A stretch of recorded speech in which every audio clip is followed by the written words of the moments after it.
Planning to throw your old stuff out? Perhaps your CD player or that PC you bought over 10 years ago? It's easy to drop junk off at your local landfill and forget about it. But did you consider that perhaps they've added to a more complicated problem? And it's not just your household appliances.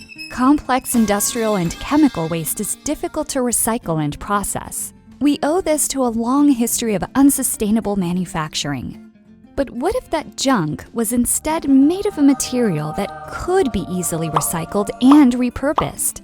Sustainable manufacturing needs smarter materials, which is why researchers at Flinders University have been developing one.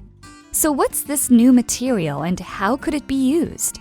It's made by hot pressing or microwaving a combination of sulfur-rich polymers and magnetic nanoparticles.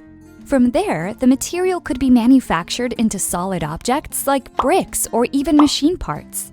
But what's with the magnetic nanoparticles?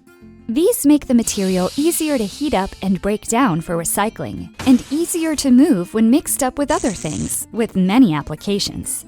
When blended into a powder, it can be used to purify mercury-contaminated water like a sponge. This is because sulfur in the polymer binds heavy metals, while the magnetic nanoparticles allow it to be safely picked up, cleaned up, and recycled. And this is just the beginning. With innovative and versatile materials, perhaps your future spring cleanouts won't stay in landfill for very long at all.